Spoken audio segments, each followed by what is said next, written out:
everyone. Thank you for joining us again. We're on our fourth In Conversation of this lovely short series. And today we're joined by Jo Cox Brown, who is a newly appointed High Streets Task Force expert for the evening and nighttime economy. Isn't that right, Jo? Yeah, that is correct. One absolute honour to be on the High Street Task Force and to be able to work with so many businesses. I feel really honoured by this appointment. Yeah, I know, it's absolutely wonderful. It was great. Was it last week or the week before when Twitter went mad and everyone was celebrating being it? And you know what was really nice is like, oh, I follow that person. Oh, I learned, I've already had a conversation with them and I work with them. It's like, I'm doing the right thing. And it's just reassurance. And it's so lovely to see people with that expertise being acknowledged for it as well. So I know you know Graham, and we've got Maybe, but we've got so many people on there, and obviously yourself, which you've put. This is your passion as well as your livelihood, isn't it? Really. It really is. I love everything about the nighttime economy. Often found wandering around random towns and cities after dark. I'm a bit of a vampire. But I really love everything. There's nothing that I don't like about cities at night. I love restaurants, I love bars, I love theatres, I love dancing, I love festivals, I love the vibe and the lighting. So yeah, I am a big passionate supporter, and I have to pinch myself most days I get to do this as my actual job, because it's an absolute honour to wake up every single morning and think, I get paid to do this. See, that's what everyone needs to feel like, isn't it? I think we have our ups and downs days, but once you feel like, yes, this is what I'm meant to be doing. So it's a pleasure to have you here on this conversation. I know you came on to a brief one when we hit the crisis stage as well, so thank you for that. But there's been quite a bit of change since April, hasn't there? So it has. We're on our sixth lot of guidance change now for the hospitality industry, and the hospitality industry have been dealing with it admirably. I think, despite what the government are saying, they are really working hard to keep people safe, and we're seeing that in the numbers of people getting infected in the hospitality industry. It's still sat at about 5% in comparison to schools, workplaces, and so despite what the government is trying to tell us that the nighttime economy is dangerous, it's really not dangerous. We're just an easy scapegoat. So yeah, I just want to encourage businesses and say, keep up the great work. You're obviously working really, really hard. I think I found it's giving them the reassurance that they are doing the right thing, and because guidelines have changed so regularly, it's kind of daunting for them to remember that they are doing the right thing for their safety and their customers' safety. It's just having that constant reminder that you are doing the right thing, do this, and you will be safe, isn't it? Yeah, it really is. And I think as well, empowering staff in order to keep doing the right thing. So after time, it kind of becomes a bit wallpapery and you forget to do things. Mm-hmm. And I know, thinking back to my 18-year-old self who worked in a bar, it was very easy to kind of let standards slip a little bit or forget to do things. And my version of risk at 40 now is very different to my version of risk at 18. And so, yeah, a real encouragement to just keep on at staff, at teams, saying people, talking to your teams on a daily basis, telling them what they need to be doing to keep people safe. I think it's a really important thing. That'd be brilliant. Oh, wonderful. So what are we going to be sharing with us today then, Jo? So I'm just going to take us on a little whistle-stop tour of the latest guidance, just because it's so hard to keep on top of that I thought it'd be really good to revisit it, and then also to look at some of the pinch points that we're seeing, or the issues that we're seeing in venues, and then just some really quick practical steps that people can follow to overcome them, based on, we work with about 40 towns and cities across the country, and about 6,000 businesses, everything from big multinationals down to small independents or independent chains, restaurants, bars, etc. So I'll share some of the wisdom that I have gained over the last, I feel like every day I'm learning. I don't know about you, but every day I learn something new, and it's pushing all of my comfort zones to whole new levels, but I'll share it. Brilliant. Thank you, Jo. That's okay. So if you can enable me to be the host, then I'll be able to share my screen, or the co-host. I will just go through a very whistle-stop tour of what it means to be a licensed premises operating in COVID conditions. Okay. So we know that many of you have been open since the 4th of July, and this is really just a quick update of some of the new guidance, We're going to cover the rule of 6 and track and trace and social distancing, and then some specific challenges, and then land on reporting a COVID outbreak. Exeter is on level 1, which is medium. So you are allowed to meet other people in groups of 6 or less, both inside and outside. And you are operating under a 10 p.m. curfew. So 10 p.m. closing and not last orders, and this is really important. We're getting a number of people caught out by this. Your doors absolutely have to be closed and people empty from your premises by 10 p.m. So that means do be thinking about your last orders. Do they need to be at 9:15 or 9 o'clock if you're a restaurant in order to get people through?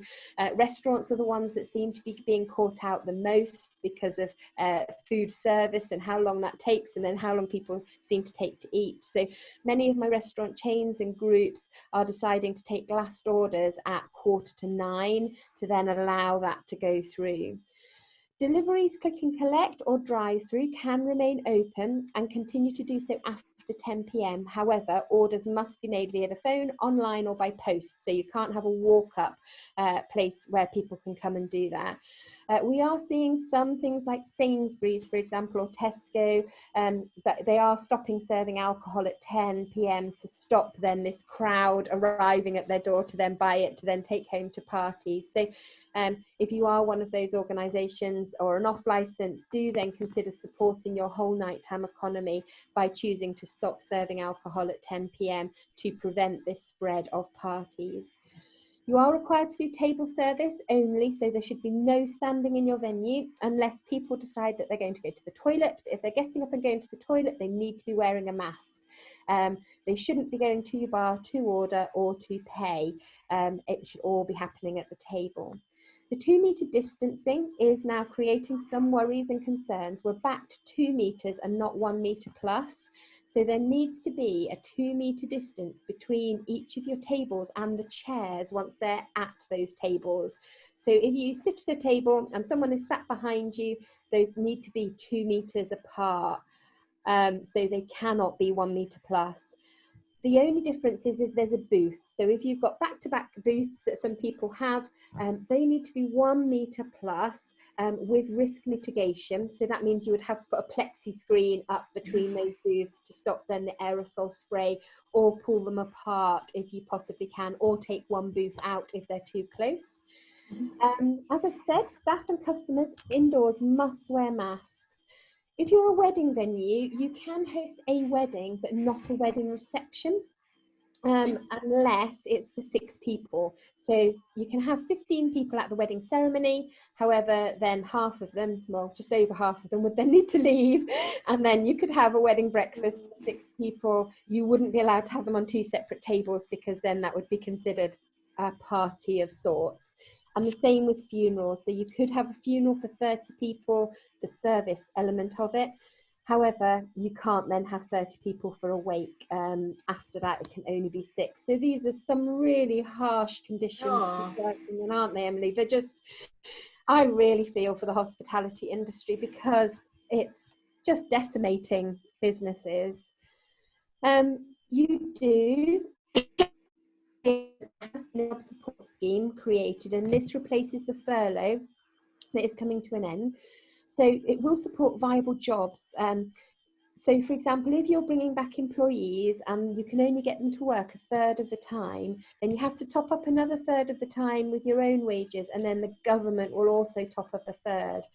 But what we're actually seeing in reality is most people are making people redundant in the hospitality industry, and then just hiring for the hours that they need, because actually paying people for an additional third of hours that they're then not working when you're not having the same kind of levels of income are coming in.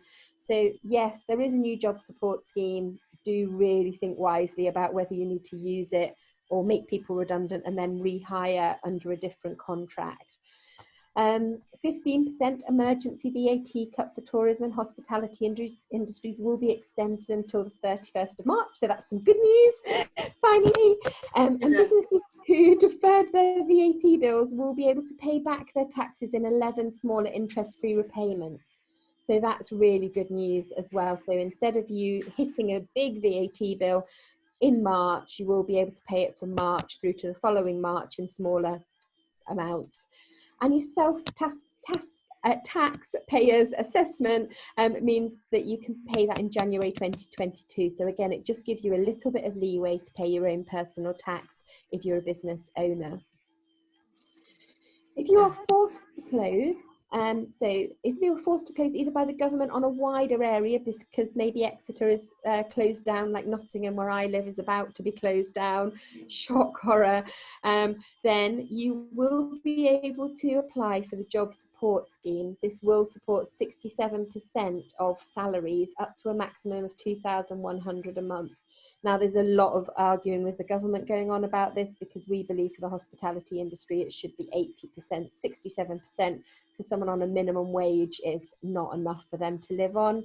So yes, watch out for that, because that may change. You will also get a cash grant for your businesses if you are required to close due to local lockdowns, up to £3,000 per month. Now, this also might apply if, for example, you are forced to close by public health because of a coronavirus outbreak. So say you get 12 staff in your venue, public health close you down, you should be able to apply underneath that rule as well for the period that you are closed. Bounce back loans have been extended from 6 years to 10 years, cutting your monthly repayments by half. So that's quite good. And the coronavirus business interruption loan scheme will also enable you to extend that for 6 years to 10 years, and you can apply up until the end of November. So if you haven't applied for a business interruption loan, then make sure you get that in before the end of November, even if you might not use it. So I've got quite a lot of clients that have applied for a business interruption loan scheme. They're keeping it in their bank account because the lending levels are so low, just in case they need extra cash flow in case their business is closed or something happens. So you've got until the end of November to apply for that. If you keep it in your bank account and don't use it, then you can just repay it all back. You don't need to worry about it, and you won't have paid any interest on it anyway, because interest isn't repayable until next year. So I think that's a really good option for businesses. That's good to know. I didn't actually know about those ones, so that's really good that those extensions have come in, really. And as you say, just having that kept in the account, and maybe for very emergencies, then you can have it there, can't you? Yeah, definitely. And if you're not going to use it, I know lots of people who aren't planning on using it unless it's a real rainy day. But you may get that real rainy day, and if you've not applied for it by the end of November, then you're not going to be able to access it. And then if you hit your rainy day, then that's not good, because you don't have access to the things you need. And also your credit rating will not be affected as a result. So you can have the coronavirus interruption loan and it won't affect your business credit rating at all. So there's a really good reason to apply for it, I think. So it has come into legislation now that you need to have a COVID risk assessment. So if you haven't got a COVID risk assessment, then now is the time to do one. Don't wait until you get caught out by the police, environmental health, trading standards. They're frowning on it quite a lot and issuing fines. So, and also if you don't have one, then ask Emily, and I can send Emily a copy of our best practice risk assessment, and you can have that and use it. Do make sure you're cleaning more often and asking your staff and customers to use hand sanitizer. We are seeing an increase in cases, as you're seeing across the country. And make sure your customers are wearing face covering. So on entering your building, on walking around your building, and on going to the toilet. And we are seeing quite a few businesses getting unstuck by this, because they're allowing people to get up from their chairs after they've eaten and on the way out, or going to the toilet, and not enforcing those face coverings. The other one is social distancing, and I'll come on to the fines on social distancing in a little while, but do make sure that your social distancing is being managed, particularly on busy times. You'll also need to make sure that you increase your ventilation by keeping your doors and windows open at all times. And if your license tells you that you can't open your windows and doors because of noise, you do just need to talk to your local police and council, and they're being very understanding about this and are allowing a bit of leeway. You do need to make sure you've got the NHS Test and Trace app, but you will need another system as well. So the reason you need another system as well is because doctors, nurses, police officers, healthcare workers aren't actually allowed to use, teachers aren't allowed to use the NHS Test and Trace app. which seems like a complete irony. The reason they're not allowed to use it is because they come into contact with so many people who might have COVID, and so they would literally be nobody working if it had them off. So you will need 2 systems of trace and track in place, but you do need to display the NHS QR code as a legal requirement. So, do customers on booking know by law they can only visit in groups of up to 6 people unless they're visiting in a support bubble, which is larger than 6. But what we're saying is actually blanket rule of just 6. It's just too complicated to try and manage otherwise. And so you need to make sure that you are doing that. And also from a music perspective, the maximum level you can play music is 85 decibels. So make sure that you are testing your music levels at the start of every shift, and people aren't secretly going in and turning it up. And we are seeing councils now going out with the decibel meter and checking venues. So just going on to the rule of 6 again, do let customers know by law they can only visit in a group of 6. Children over 5 have to wear masks, and children up to 12 are included in that group of 6. So do make sure you're managing that. It's really hard to monitor, so just for your own sanity and safety, stick at 12. Don't consider increasing those support bubbles. Do check with customers on arrival who they are with and how many people will be attending, and make sure you've got your signs up around the building to say that you've got your rule of 6. And if you get larger groups trying to book, which I'm seeing all over the country, they say, can we just have 2 tables of 6 as 12 next to each other? Then just say no. Otherwise, it's just so hard for you to manage. In terms of then track and trace, you must trace and track for all people who come into the building. You can't just track and trace for the lead person anymore. It needs to be every single person who comes in. You must create and display, as I said, the NHS QR code and your own. If you haven't done it, then that's the poster link there, which I'm sure Emily can send out afterwards. You should advise your customers and visitors why you need to keep this information, and you need to keep it for 21 days on booking and on entry, and you should be collecting name, address, phone number and email address, date of visit and arrival time.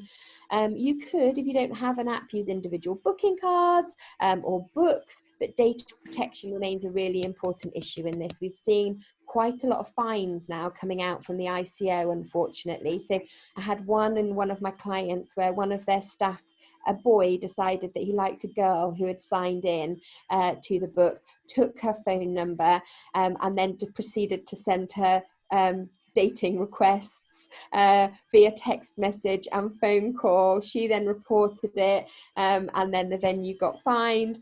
And then another one where a venue was then sending out marketing material to all people who had signed up on the trace and track. And you can't do that. You cannot send marketing material unless you've previously asked for it.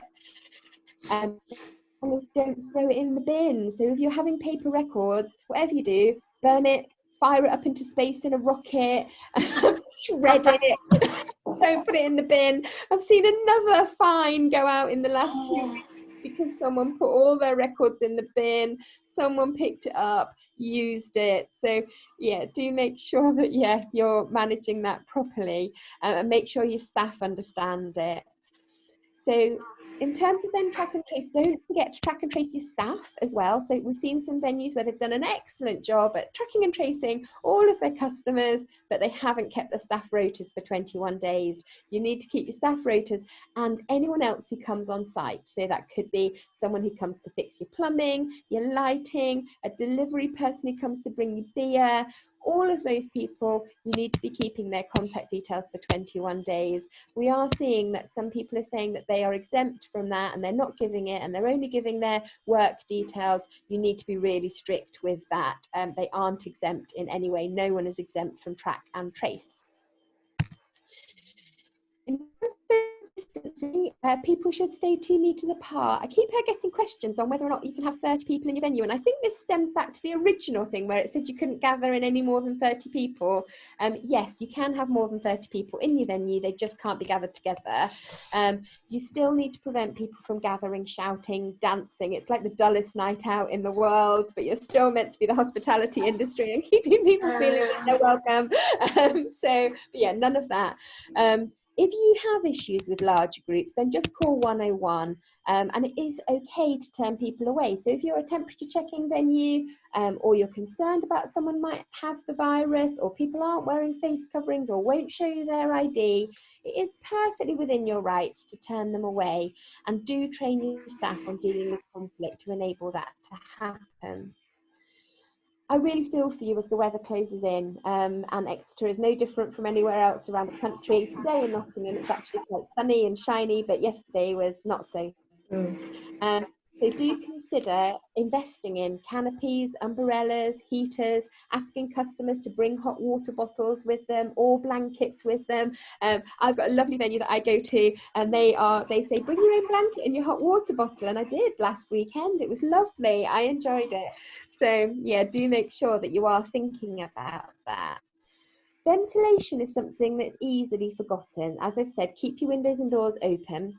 Use airflow rather than aircon. So if you're an aircon venue, you should be able to switch from aircon to airflow. If you can't, make sure you've got air conditioning units that recirculate air, and those need to be put on the lowest extract setting while the intake needs to be put on maximum, and that will ensure the most fresh air is coming into your building. So if you have got someone with COVID in there, then the likelihood of them passing a kind of heavy load will be less. And air conditioning units do need to have a more regular bacterial clean. Normally you'd be doing it once on a yearly basis. However, we're now recommending that you look at doing that on a quarterly basis if you possibly can. Managing queues is one of the biggest issues that we're seeing inside venues and outside venues. There literally should be no queues in your venue. So you need to make sure that there's no queues for your bar, no queues for your toilet, and you need to make sure that staff are managing that. Queues to get into the venue also need to be managed. I don't know, Emily, are you using floor stickers or anything in Exeter? We have got stickers out on the high street, and I do believe that some venues have put their own stickers out like 2 metres apart outside of their venues too. Yeah. Not entirely sure how long they stay there for, but they do that. And I do know that there are door staff out there as well. But it also depends on who's actually in your queue, I think, is the tricky one, and what they're like. Yeah, definitely. So you need to decide on what's going to be your maximum queue. You need to take into consideration your neighbours, because they might have queues too, and you can't have overlapping queues. You need to talk and decide who's going to queue which way so that they don't join together like a twin, and then create an Uber queue. And then you need to make sure that if you're using door staff, that they are telling people, you've reached the end of the queue, you cannot join this queue, you need to go elsewhere, and that they're managing 2 metre distancing. It's their responsibility and your responsibility to manage those queues effectively and properly. And there needs to be a very clear end to an outdoor queue with a maximum number. People need to know what that is. It's okay to turn them away and say, come back in 5 minutes, come back in 10 minutes. They may come back, they might not come back, but hopefully they will.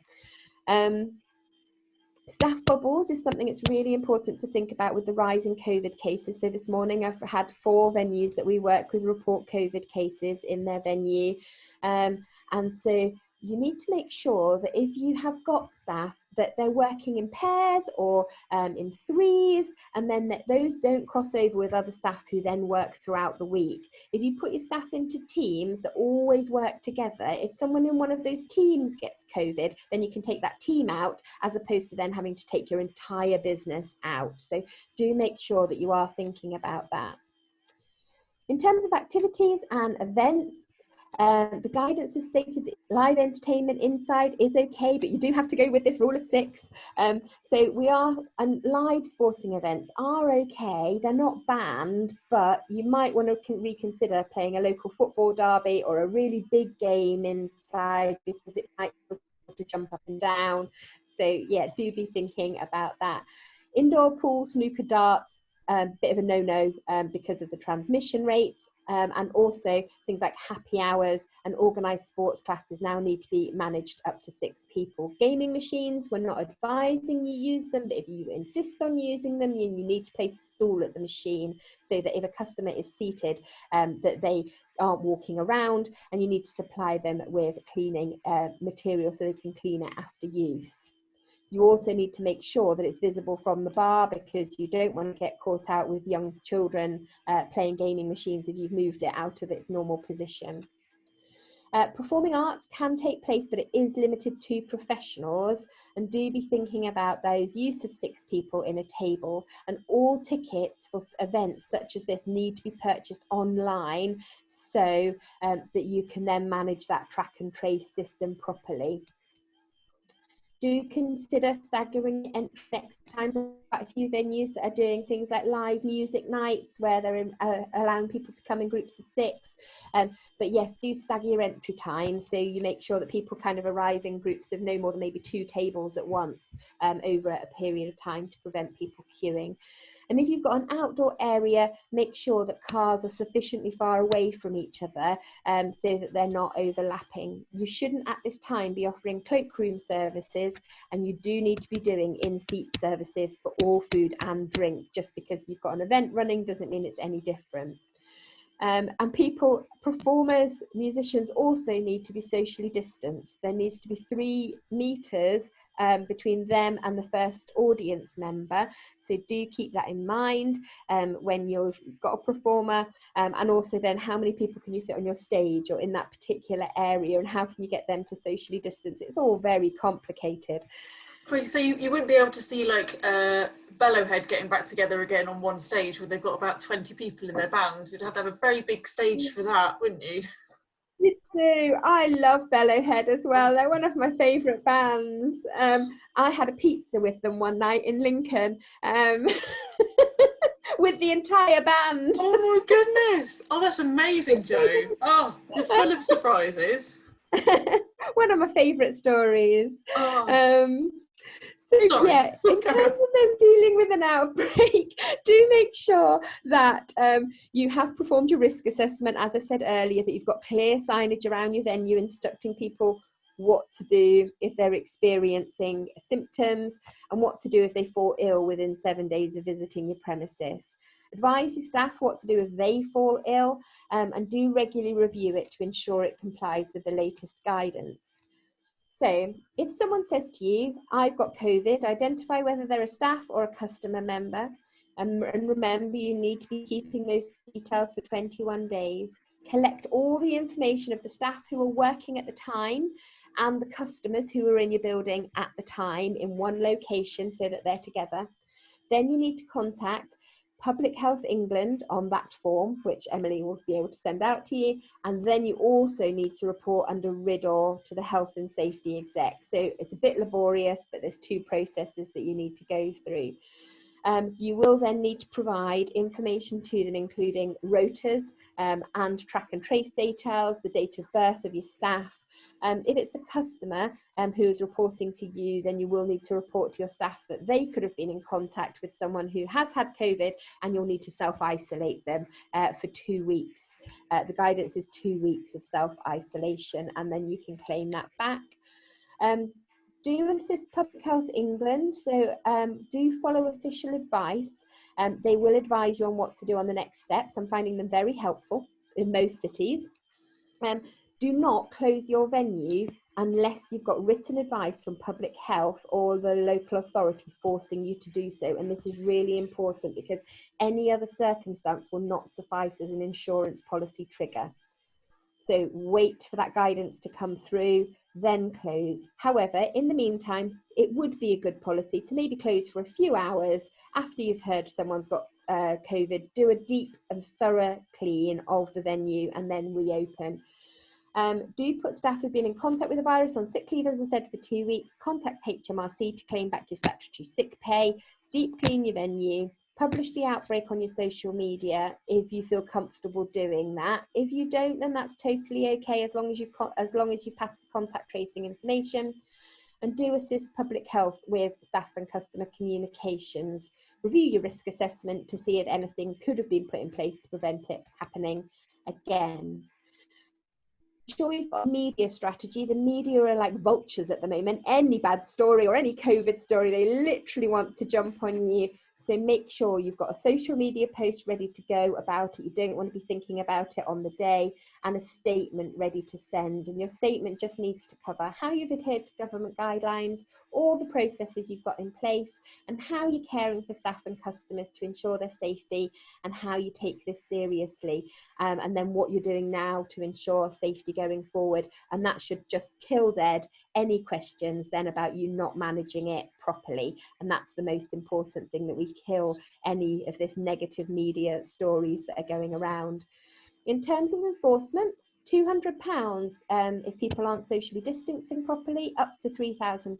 So if you've got people in your venue just aren't listening, or people in your queue who aren't listening to you, call 101, ask them for help, ask them to issue an FPN. If you don't complete a risk assessment, there are serious fines and serious breaches, up to 2 years in prison. So the government are taking this really seriously. Employers are expected to respond to any advice or notices issued by enforcing authorities, and inspectors are asking to carry out compliance checks nationwide. We have seen a number of businesses now failing to comply, and those fines are £10,000. Had one in Nottingham this week, a venue just consistently not reaching the standards that it was expected to. Don't get £10,000 fine. It's really not worth it. You don't have the money for it. So just comply. If you or your staff have got concerns about your own business or another business, then HSE are amazing. They're being really helpful. They've got a really good phone line that you can phone Monday to Friday, 8:30 till 5, or a form that you can fill in and ask for help. And they are probably being the most helpful of all the government departments in terms of giving advice. So there we go. And that's it. That's fantastic, Jo. Thank you. Thank you so much for that. I'm sure you'd be happy to share those slides with me as well, and I can get the right information to people if that's okay. Yeah, absolutely, no problem. I'll share those with you. And then if anyone's got any questions, then feel free to email me or phone me. Either me or one of my team will pick that up and respond to you. We're pretty swift at responding. So do feel free to get in contact with anything specific about your venue. That's brilliant, Jo. Just a quick question from me, actually, is because we usually around this time we would have been planning our Best Bar None celebrations. What sort of tips or changes can you see about that for this year? Are there things still going ahead for that, or are they being put on pause until next year? Or I don't know. I just query. Very good question. So I've got a client in Nottingham, and we've just launched a new system called a COVID aware accreditation. So it's a very simple process that we're putting people through. And that seems to be getting really good uptake on that at the moment. If you did want to go down Best Bar None, then I'm pretty sure you could go down that route as well. They don't have as far as I'm aware, they don't have a COVID specific criteria under Best Bar None. We are hearing from some cities that they're finding the thought of Best Bar None a little bit onerous on top of everything else. And so I've spoken to a number of cities who are saying they're going to wait until next year before they start to do that. In the meantime, so Nottingham's one, for example, they've decided to wait for Best Bar None until next year, but they're putting in place the COVID aware accreditation instead, just because it's easier for venues to then be able to display their COVID aware. If anyone would like to go through COVID aware accreditation, it's only £50. That's good. Yeah, I'd be happy to talk to you about if you wanted to go through that process. It's a really good process. No, I'd like to learn more about that, actually. That'd be interesting, especially as an alternative to Best Bar None for this year. And it also reassure that business is doing the right thing, so that they've got that sort of accreditation to their customers, say, look, we are COVID safe. Be very good. We'll have another conversation about that. But I'll send you some information on it, and then you can have a little look at it and see brilliant. What you think. So yeah, we've got about 10 other cities that are adopting this COVID aware accreditation. That's wonderful. So what I will do now is I'll just wrap up and say thank you so much for joining us for our In Conversation, Jo. It will be published on YouTube hopefully next week, but thank you so much for coming, Jo. Oh, my absolute pleasure. It was a delight to join you. Thank you so much for having me, Emily. It's always lovely to spend time with you. Oh, bless you. You're Thank one of my you. favourite Twitter friends.